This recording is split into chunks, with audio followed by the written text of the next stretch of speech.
내가 걱정할 게 별로 없는 기업들이에요. 현금이 계속 무지막지하게 쌓여서 안 되니까 배당 주잖아요. 독점을 하고 있으니까.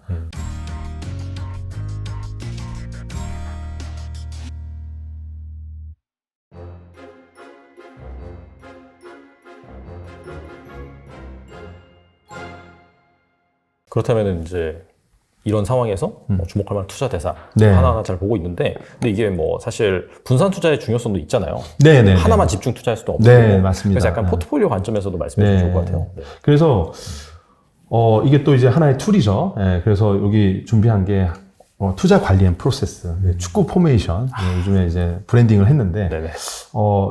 이렇게 계속 말씀드리다 보니까 자연스럽게 나왔어요. 그러니까 수비수, 공격수 개념으로.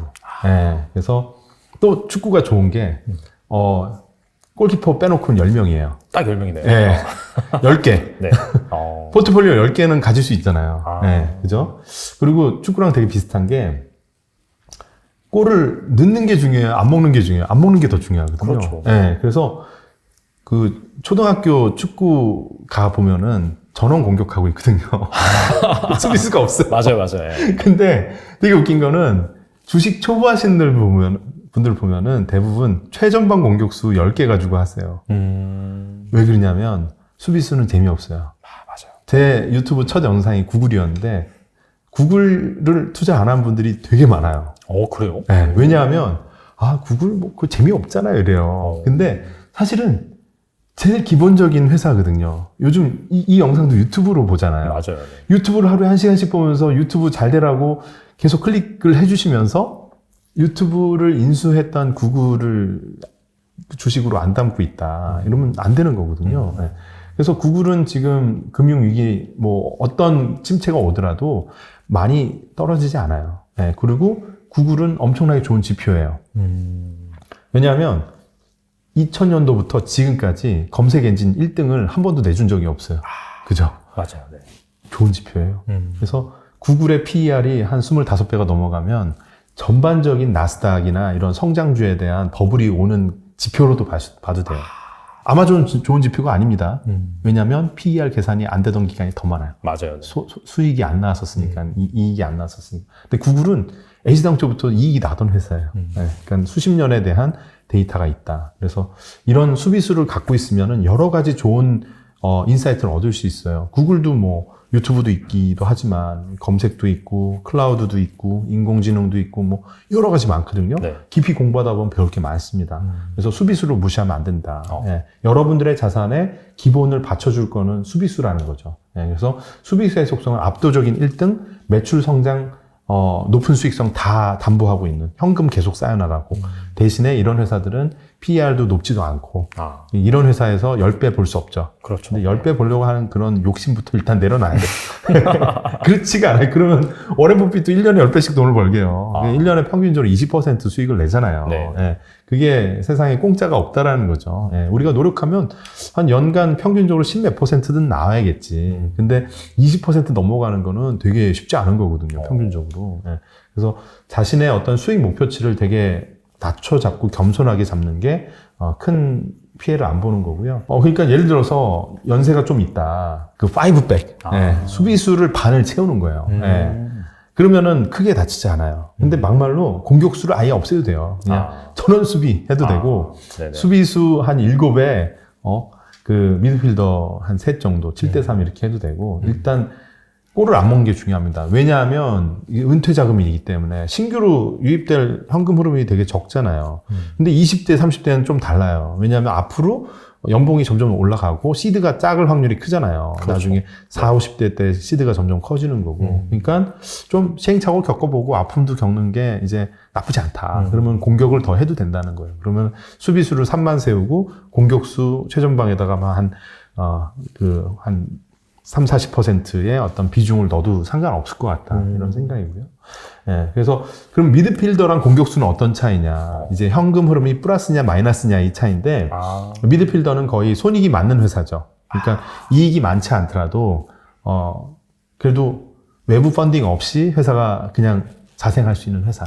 그 PER 치면 약간 플러스는 나오는 그런 회사가 그렇죠. 그러면 이제 이런 회사는 플러스는 나오는데 순이익이 작으니까 PER이 되게 높겠죠. 몇십 배, 몇백 배 막. 네, 막 그래서 지금 테슬라가 PER이 한 100배 되죠. 네. 근데 얘는 옛날에는 최전방이었어요. 맞아요. 네. 그 이익도 안 나오고 네. 매출도 적었고 16년도에는 매출도 적었고 이익도 안 나오고 그냥 일론 머스크 한 명 혼자서 이제 우주 갈 거야 이러고 있었던 때잖아요.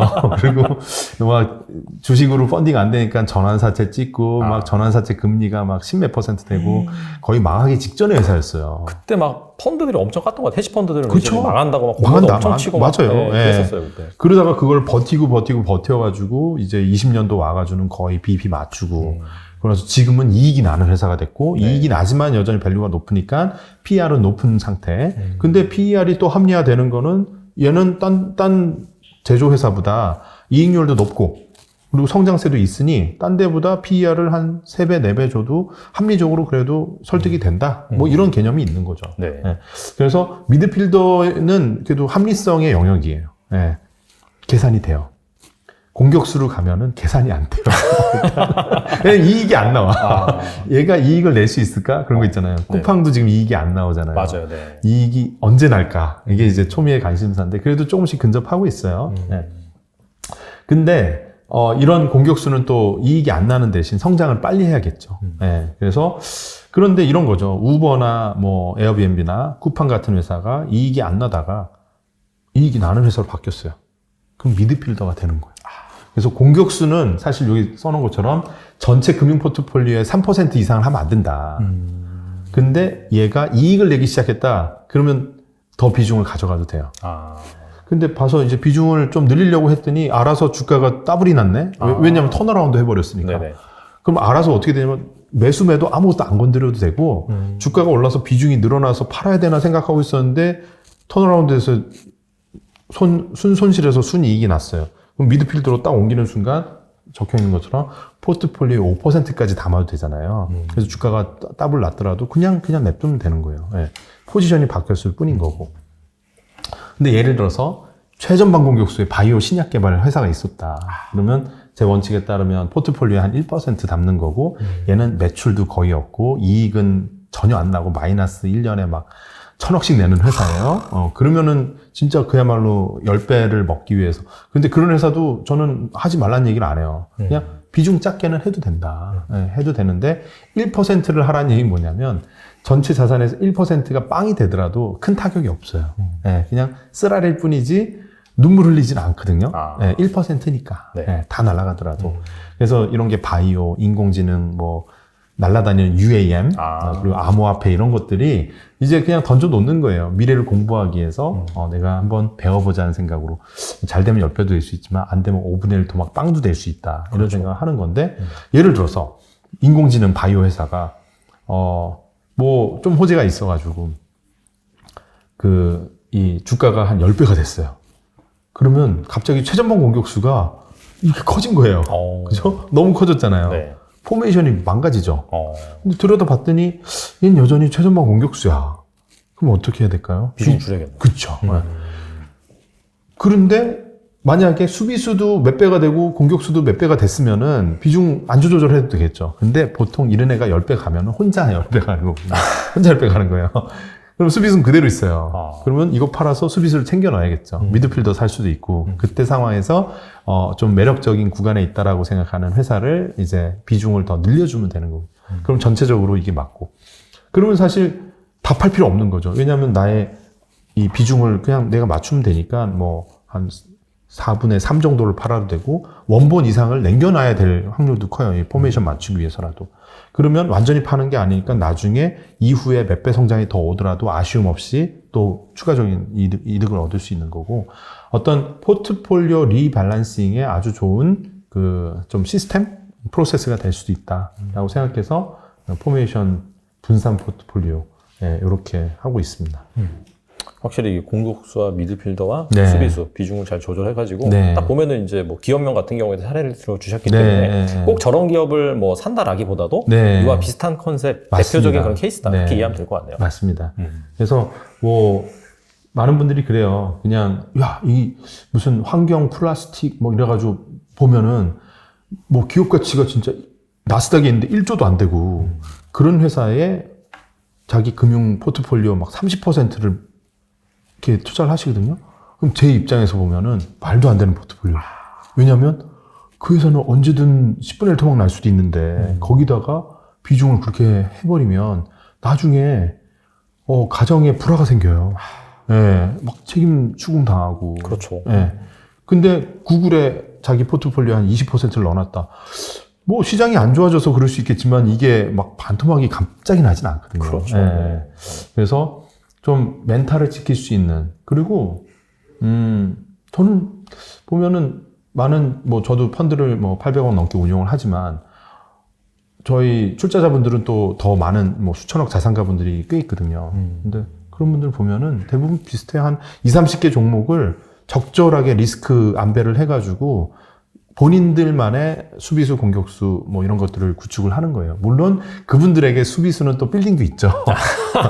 그리고 그런 데서 나오는 현금은 또 골키퍼고 네. 이렇게 뭔가 돌아가는 그게 더 좀 사이즈가 크지만 뭐 예를 들어서 근데 30대 중반에 샐러리맨이다. 그러면 그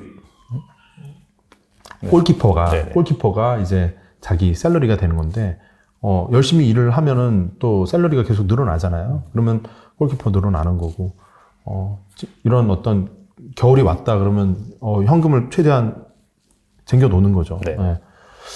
그러다가 이제 좀 봄의 한계가 들린다. 그러면은 수비수, 미드필더, 공격수에 좀 잘 분산해서 기간도 살짝 분산해가지고, 주식 자산 좀 늘려보고, 그런 의사결정들을 하는 거고, 적절하게 한 10개에서 뭐 20개 이렇게 분산이 돼 있으면, 근데 사실 이게 10개가 아니에요. 왜냐하면 아까 계산을 해서 보시면은 뭐 예를 들어서 수비수는 내가 500이다 뭐 하면은 한 종목당 나의 금융 포트폴리오에 10%씩 넣으면 5종목이 되겠지만 미드필더만 해도 5% 이상 비중 금물이잖아요. 근데 내 금융자산의 30%를 5%로 나누면 6종목이 되는 거예요. 네, 그러면 미드필더는 30%의 비중이라서 뭐 433이지만 요 30%가 3종목이 아니라 6종목이 되는 거거든요. 거꾸로 지금 최전방 공격수는 1%잖아요. 그러면은 30% 비중을 1로 나누면은 30종목이 되는 거예요.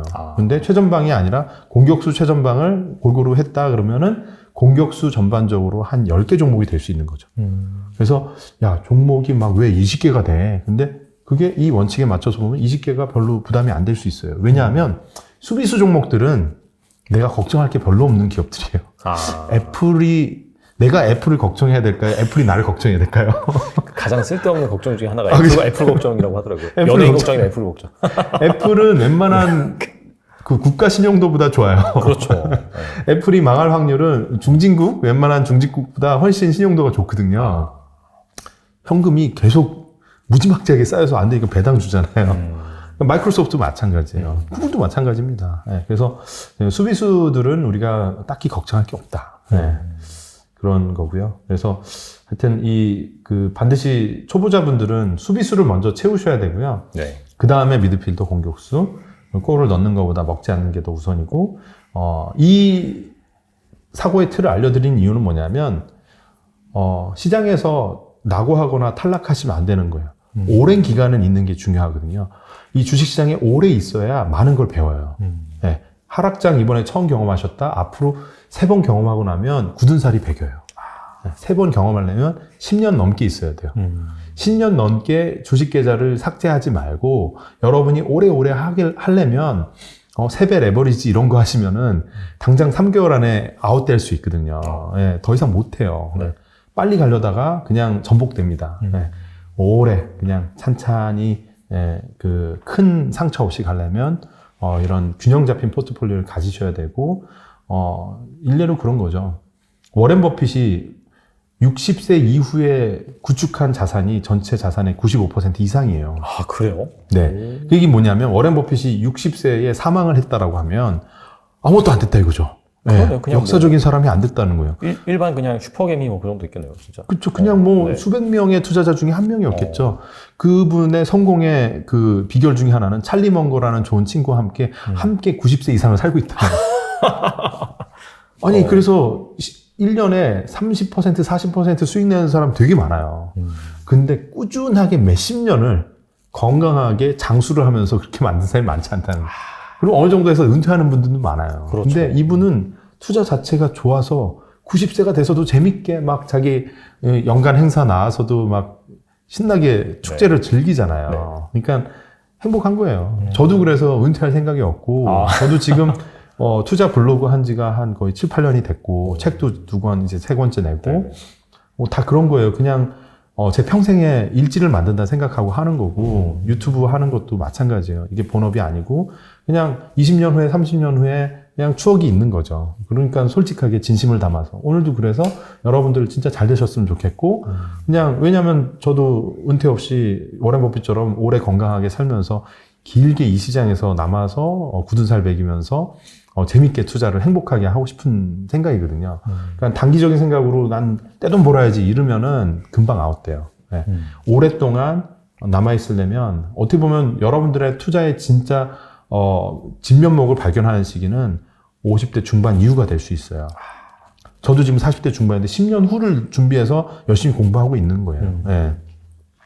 그래서 사실 많은 분들이 그래요. 뭐 단기간 안에 어떻게 이런 건데 그게 아니라 저도 지금 20년을 투자 공부를 했지만 지금도 겸손한 마음이 계속 들어요. 그 두려움이 엄습해 오면은 회사 일정 다 그만두고 아무것도 안 하고 한 3일 동안 물만 먹고 밥을 안 먹어요. 그리고 책 한 20권 갖다 놓고 읽으면서 역사 속에서 지금 시기가 어떻고 난 무슨 생각을 해야 되나 이런 생각하면서 그 얘기는 뭐냐면 뭐 10년을 하든 20년을 하든 50년을 하든 어떤 투자 구력이 됐든 간에 항상 그 순간에서는 겸손할 수밖에 없는 게 투자의 영역이라는 거예요. 그래서 워렌 버핏 이야기 잘 들어보면 되게 겸손하세요. 네.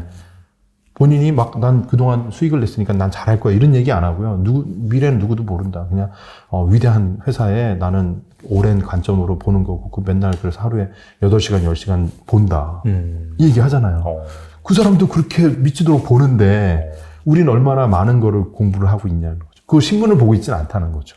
산업과 기업에 대해서 기업들의 애뉴얼 리포트를 보고 그 행간에서 이 사람들의 기업 문화와 그 사람들의 에너지와 역동성, 혁신성, 인내력 이런 것들을 종합적으로 보는 거거든요.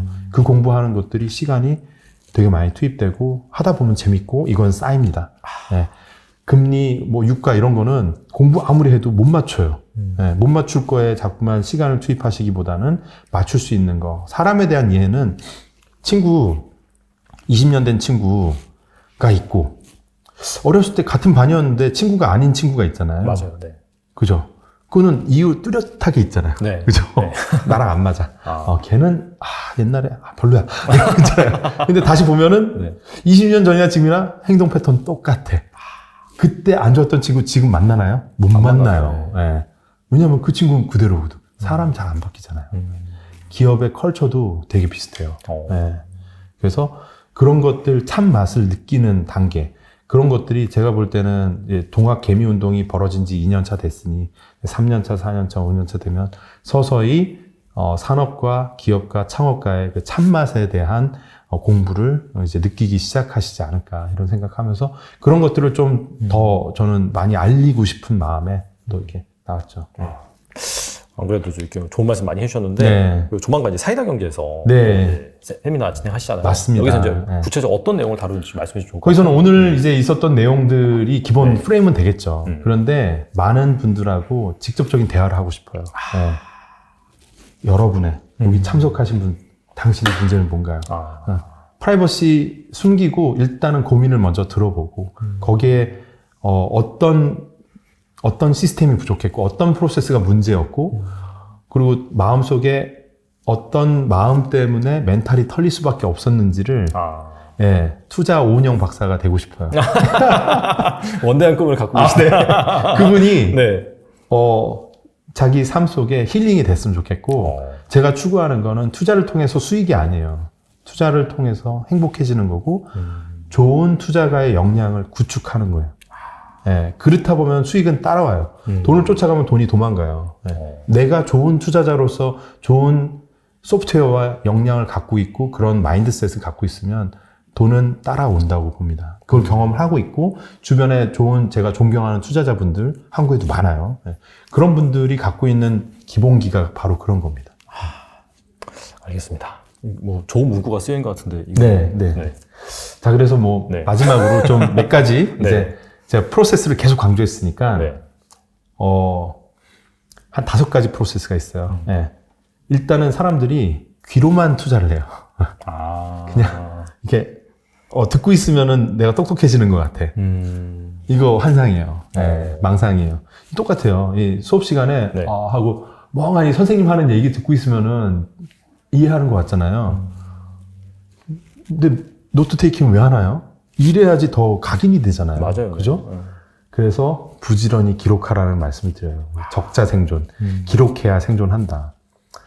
그리고 기록했으면 기록한 다음 계산하셔라. 많은 분들이 그냥 뭐 네이버나 야후 파이낸스나 뭐 이런 블룸버그나 나와 있는 계산 결과물에만 봐요. 그러면은 서로 간에 비교가 안 돼요. PER, PSR 비교가 회사마다 비교를 못 하거든요. 걔네들이 그걸 안 해주니까. 근데 내 노트에다가 대놓고 기록을 하잖아요. 그럼 회사들 간의 비교도 되고 이 기간 간의 비교도 되고 나름의 그 추이가 보인다는 거죠. 계산을 하시라는 거고 여기까지만 와도 되게 뭔가 빡세다는 생각이 들죠. 네. 원래 세상에 공짜 점심 없어요. 네. 빡센 거예요. 네. 예. 빡세게 공부를 해야 성적이 좋아지고 좋은 대학을 가겠죠. 그거 맞아요. 진리잖아요. 맞아요. 그죠? 네. 쉽게 귀로만 이러고 있으면은 졸렸고 되는 게 없어요. 예. 빡세다는 거. 그러나서 계산하고 기록하고 계산했으면 그거 가지고 기억을 해야 돼요. 예. 그래서 계속 노트에 보고 암기를 하셔야 돼요. 주입식인데 주입식이 통합니다. 기억하다 보면 이게 생각한 대로 되네 아니네 이런 게 보여요. 얘는 지금 PER이 낮은데 내가 샀어. 그러면 앞으로 얘가 매출 늘어나면 거기서 또 이익률 좋아져가지고 이익이 늘어날 거야 라고 했는데 그건 결국 가설이에요. 판매량 늘어나고 이익이 증가할 거야. 뭐 때문에 A, B, C 이유 때문에 그건 가설이거든요. 그 가설을 적어놔야 돼요. 또 안 그러면 나중에 뉴스 따라가요. 맞아요. 악재가 나왔는데 내가 생각하는 가설은 안 무너졌어. 그럼 괜찮은 거예요. 그걸 헷갈리면 안 되거든요.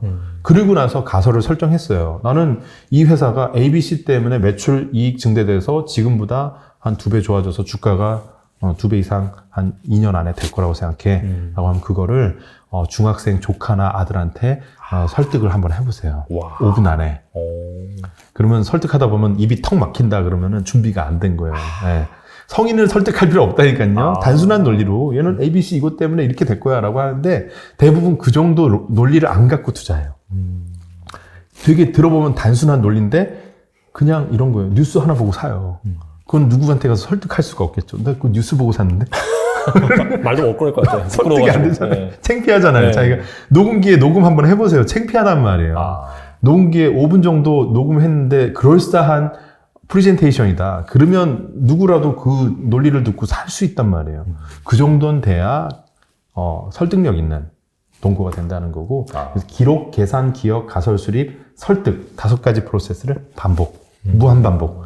바빠 죽겠는데 무슨 유가를 하루에 10번씩 보냐 이거예요. 이거를 해야 되는 거죠. 네, 이거를 계속 10년, 20년. 제가 볼 때 워렌 버핏 이거를 한 60년 이상 한 거예요. 그냥 자동으로 쫙 돌아가는 거죠. 네.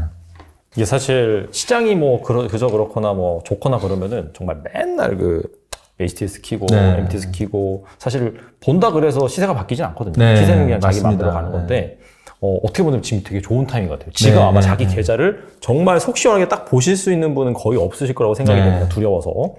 그러다 보니까 오늘 방금 말씀하신 대표님 말씀하신 그런 프로세스들 정말 산업에서 투자 아이디어를 찾고 그 기업들이 잘 발전하고 있는지 맞습니다. 그런 거에 따라서 뭐 밸류에이션 계약 뭐 계산할 수도 있는 거고 어떻게 갈지 가설을 세울 수도 있는 거고 그리고 이걸 가지고 또 정말 좀 뭐 아들이 있다면 아들한테 하든지 맞습니다. 뭐 조카한테 하든지 그런 식으로 설득을 할 수 있는 이런 프로세스로 나의 시간을 채워 나간다면은 분명히 이번 하락장 잘 버틸 수 있을 것이고 또 좋은 투자 성과가 나지 않을까 생각이 되고요. 또 조만간 사이다 펀드에서 세미나 여시니까 꼭 한번 참석하시면 좋을 것 같습니다. 네, 지금까지 정주영 대표님 나와주셔서 감사합니다.